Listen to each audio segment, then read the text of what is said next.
Magandang araw mga sangkay, welcome back po sa aking YouTube channel. For today's video ay share ko sa inyo yung aking paggawa ng special monay. So yan yung ating special monay mga sangkay, pero bago po tayo magsimula ay shoutout muna kay sangkay Kevin Fortaleza. Salamat sa suporta sa aking YouTube channel, sangkay Kevin Fortaleza. Nakakatawa po ang kanyang comment dahil po sa aking isinishare na o binabahagi ng mga recipe ay nagagamit niya po ito sa kanyang pinapasukan na bakery. So sana po sa lahat ng aking viewers ay sana ang aking mga video ay makatulong sa inyo at makapagbigay po sa inyo ng kalaman tungkol sa pagbibake. So mga sangkay, bago po tayo magsimula ay please like at pakishare na rin po ng video ito, at kung kayo po ay hindi pa nakapag-subscribe, subscribe mo na rin, pindutin mo ng bell button para ikaw ay lagi updated sa mga upload ko pang mga video. So mga sangkay, simulan na natin ang paggawa ng special monay. Okay, simulan na natin ang paggawa ng ating special monay. Yung ating special monay nga pala mga sangkay, meron tayong dalawang klaseng dough na magkahiwalay. At ngayon ay sisimulan na natin ang ating first dough na ating gagawin. Ito ating kailangan, unang ingredients natin ay asukal. Sunod ay maglalagay ako ng vanilya, dalawang takip. Ito yung takip na aking ginamit.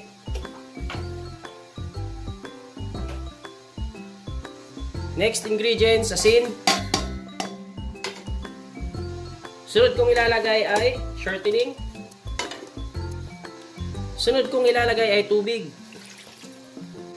Kaya pag nalagay na natin yung mga ingredients na yon ay haluin muna natin, tunawin muna natin yung ating asukal tsaka yung asin.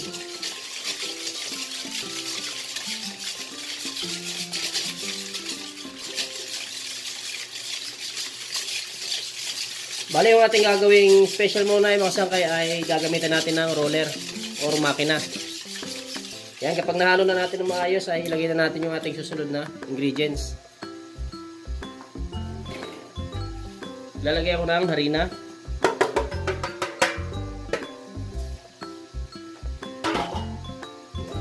At yeast, instant yeast po yung aking ginamit.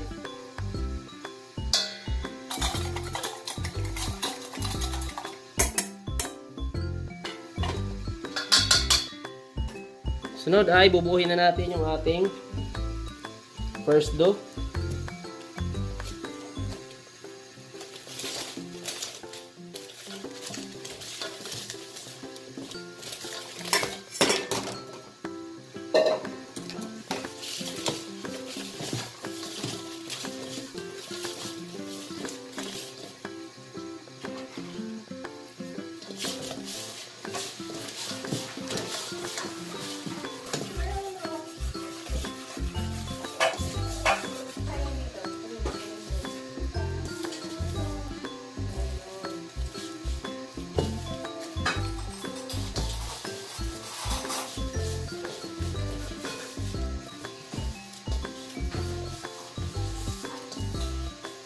So ngayon mga sangkay, kapag nabuo natin yung ating unang dough ay itabi muna natin dahil gagawa tayo ng ating pangalawang dough. Ayan, tabi muna natin ha. Next natin yung ating second dough. Sa ating pangalawang dough ay unang ingredients natin ay asukal. Sunod kong ilalagay ay asin. Next ay powder milk. At maglalagay ako ng isang itlog. Sunod, tubig.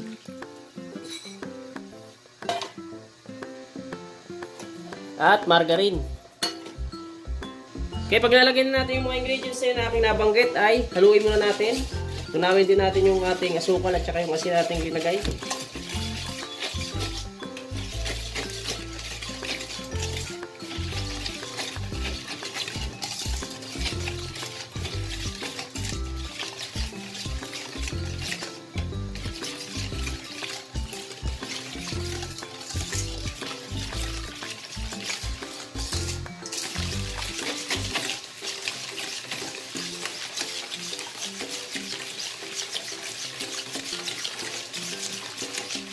At kapag nahalo na natin ng maayos ay lagay na natin yung ating harina.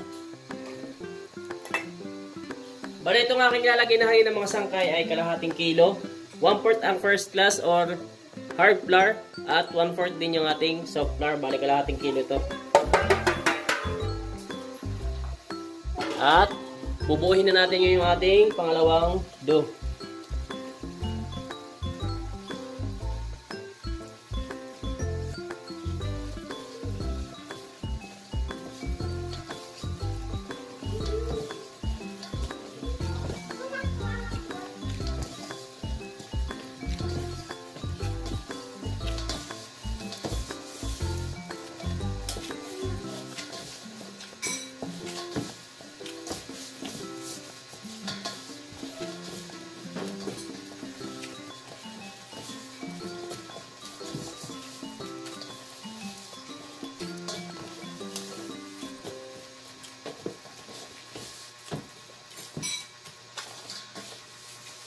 At kapag nabuo na natin yung ating pangalawang dough ay pagsasamahin na natin ngayon yung ating unang dough at saka yung ating pangalawang dough.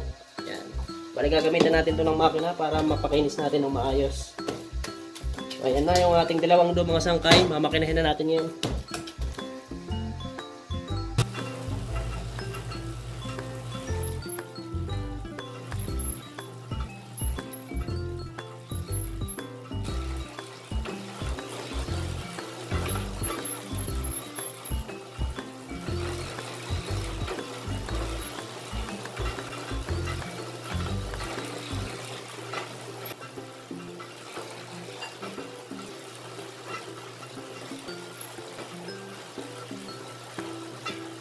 Okay, pag ating na napakinis mga sangkay ay timbangin muna natin. Bali yung timbang natin is 130 grams.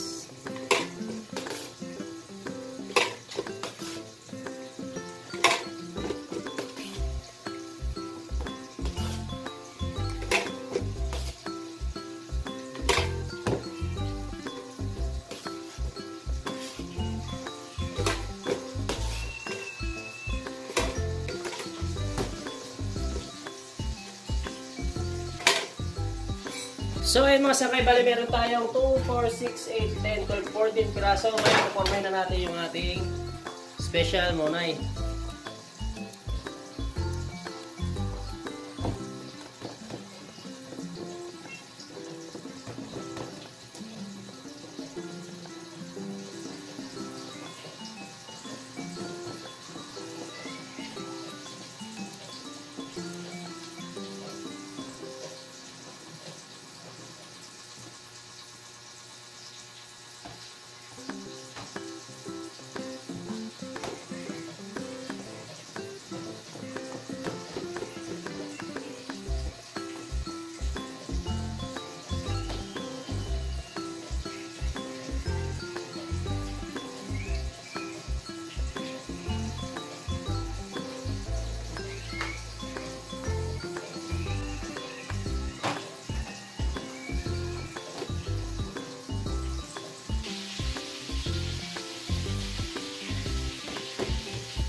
At ayan na po yung ating 1 kilong special monay. Ayan, antayin nyo lang po ninyo yung mga ilang minuto nating ipapahinga dahil meron pa po tayong gagawin dyan bago natin tuluyang palakihin yung ating special monay. So ilang minuto lang pahinga natin para sa ating susunod na gagawin.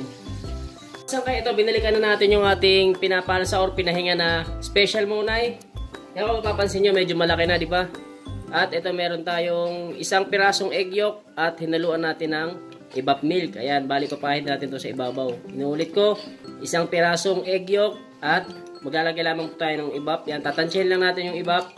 Yung parang hindi na siya malapot yung ating egg yolk pag ating ipinahid. Yan, ganyan lang po yung ating pampahid. So, papahiran natin yung sa ibabaw.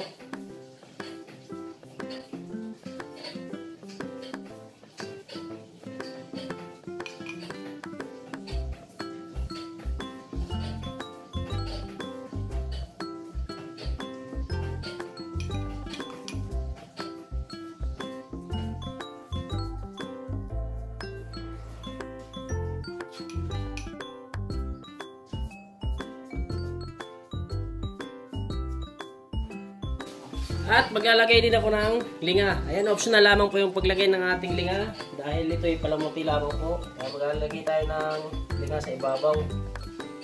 Nuulit ko, optional lang ito mga sangkay. Kung ayaw nyo maglagay, okay lang din.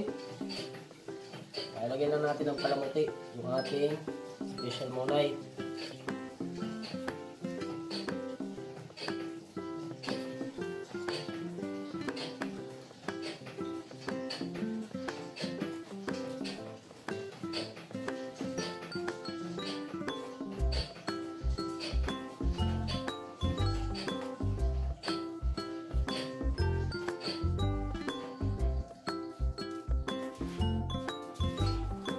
At ayan na yung ating nalagyan ng linga at napahiran na natin ng gatas na may egg yolk, yung ating special monay. So antayin na lamang po natin kung ilang oras natin siyang papalsahin bago natin isasalang. Ayan mga sangkay, bali abang-abang lamang po kung ilang minuto pa natin siyang paalsahin bago natin isalang. So ayan, bali kapag nalagyan nyo na, napahiran nyo na sa ibabaw at nalagyan nyo na ng linga, palamuti sa ibabaw ay guhitan lamang po natin. Bali mababaw lamang po yung pagkakaguhit natin ha. Huwag yung lalaliman.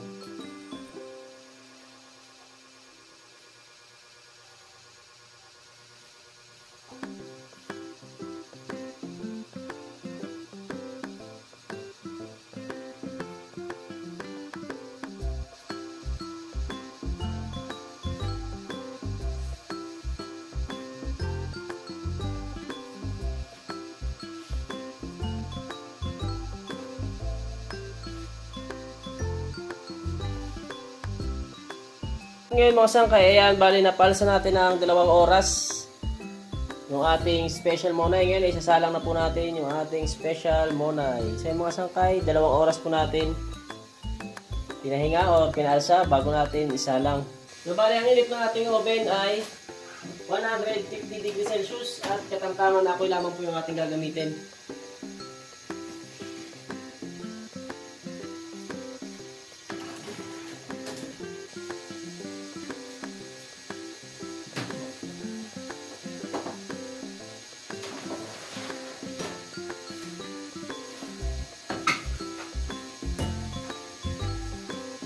Mga sangkay, after 10 minutes simula ng ating sinalang ay lipat natin sa gas. Ulit ko, after 10 minutes simula ng ating sinalang ay lipat natin sa gas. Bali dito natin tuloy ang lulutuin sa gas yung ating monay.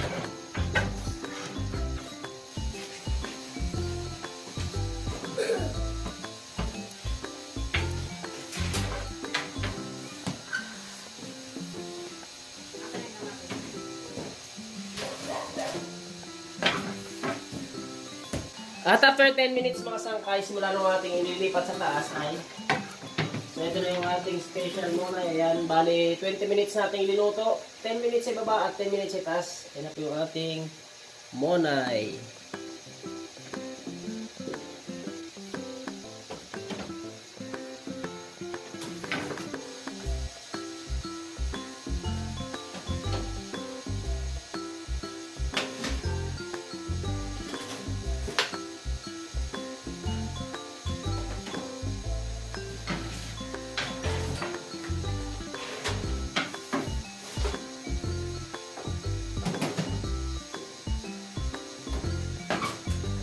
Ating bagong luto na special monay.